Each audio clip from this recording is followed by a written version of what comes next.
Okay, welcome to the special edition of Boxing Info. I'm your host, the Islander, and this is a video to replace one from my old channel, the Stork JMC channel, which was the most highly decorated and most watched video on my channel at that time. And that video is the 5 greatest Filipino boxers of all time.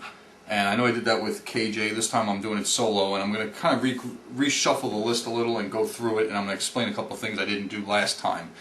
Alright. Coming in at number 5, and I have a tie on this one because things have changed in the past couple of years since this list was made.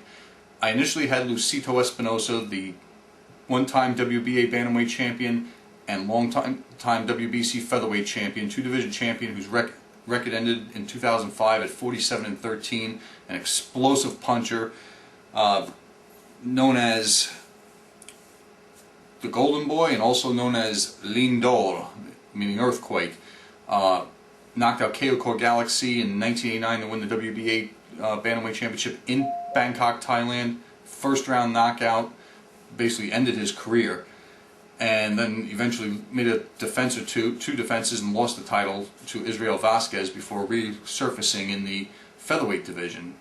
But I think that something interesting has happened since I made the last video, and that is Jerry Pealosa has won world titles 10 years apart when he stopped Johnny Gonzalez out in Sacramento last year. And you know, he was the WBC super flyweight champion. He had made honorable mention, and then comes back and scores a come from behind one-punch knockout to the body of Johnny Gonzalez, made a title defense of the WBO bantamweight title, and just recently, over this past weekend, lost a very honorable challenge to WBO super bantamweight champion Juan Manuel Lopez in Puerto Rico. Went on the road into enemy territory and fought very bravely. Some people thought he deserved to win his fight over Juan Ponce de Leon last year before he fought Johnny Gonzalez.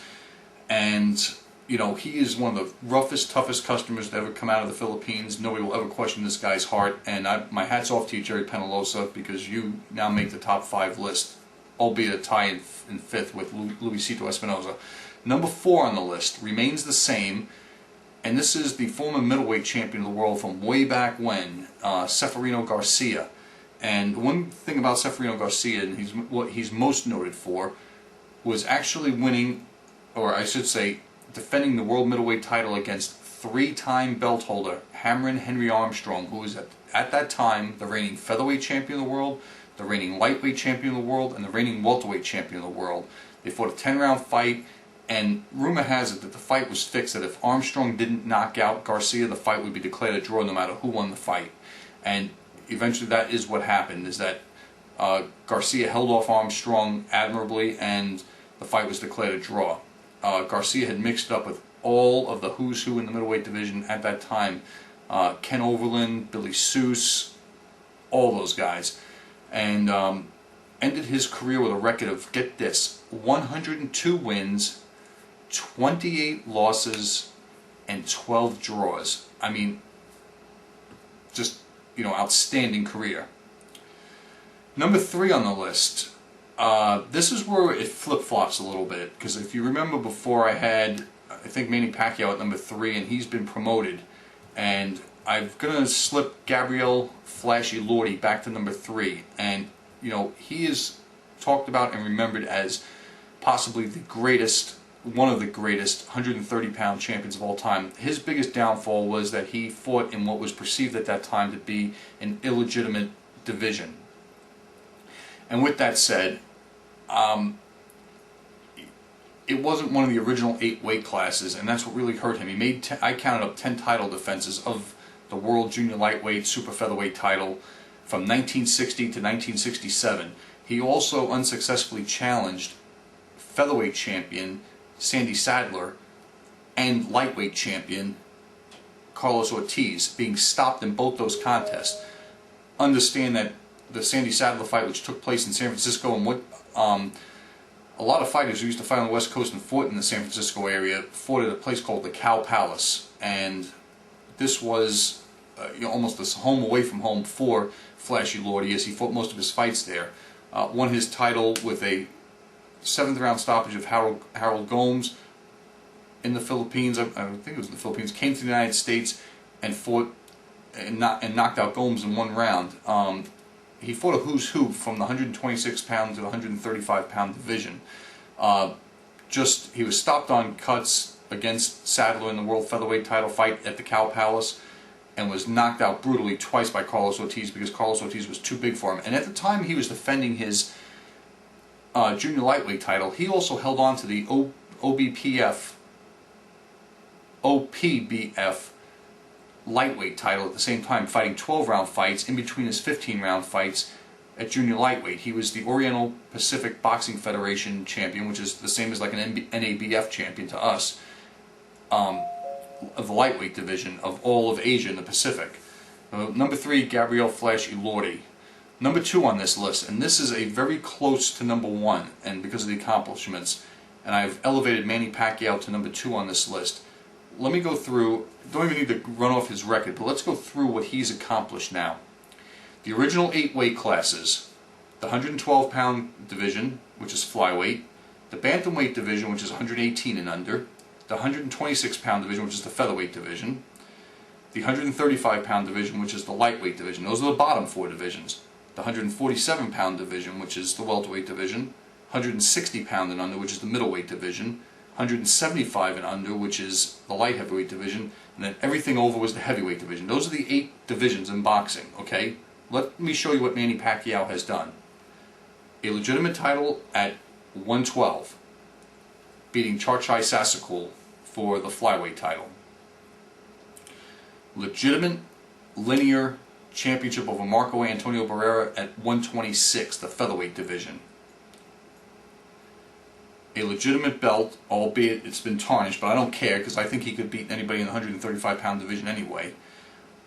135-pound division over David Diaz. He has won 3 of the original 8 weight classes. You stop and ask yourself, all these fighters claim that they've won 6 world titles and 10 world titles in 6 different weight classes like Floyd Mayweather. If you really strip back all that nonsense, and Oscar De La Hoya, all that nonsense, you strip that all away and you stop and look, wait, Floyd was at 130 pounds, that's not one of the original divisions. 135, okay, that's one of them. 140, that's not an original weight class. 147, yeah, that's an original one. 154, that's not an original one. And you stripped it all away. Manny Pacquiao has graduated to the likes of Roberto Duran, who's won the lightweight, the welterweight, and a portion of the middleweight title. Sugar Ray Leonard, who won the undisputed welterweight title, the undisputed middleweight title, and a good portion of the light heavyweight title. And the same with Tommy Hearns.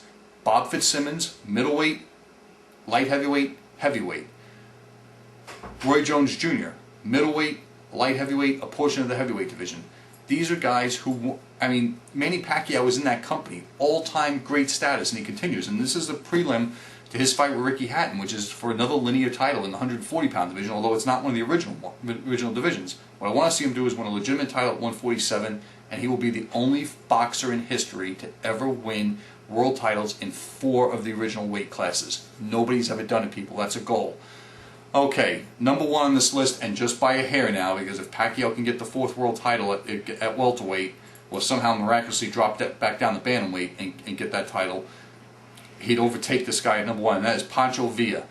Now, Pancho Villa was the first Filipino champion, won the flyweight title from the greatest fighter to ever come out of the United Kingdom, and one of the greatest fighters of all time, Jimmy Wilde, in 1923 at the Polo Grounds in New York. He scored a spectacular 7th round knockout over, albeit an aging Jimmy Wilde. But Pancho Villa, the special thing about him was that he had a record of 92 wins, 8 losses, and 4 draws, according to one source. And the situation with him is this: that was all before he turned 25. He was almost 25, and he also fought a lot bigger guys like Jimmy McLarnin, who was a lightweight and welterweight champion. He's a flyweight, Pancho Villa. Francisco Pancho Villa is a flyweight fighting Jimmy McLarnin, who's a lightweight and a welterweight. Lost a 10-round decision. He actually had a tooth infection that he didn't take care of, and it got so bad, this tooth, that the infection spread to the rest of his body, and he died only days after the fight with Jimmy McLarnin. I think it was somewhere outside Oakland, California. But it's a list of dynamic fighters, and the reason why I did this list to begin with was because there's always been this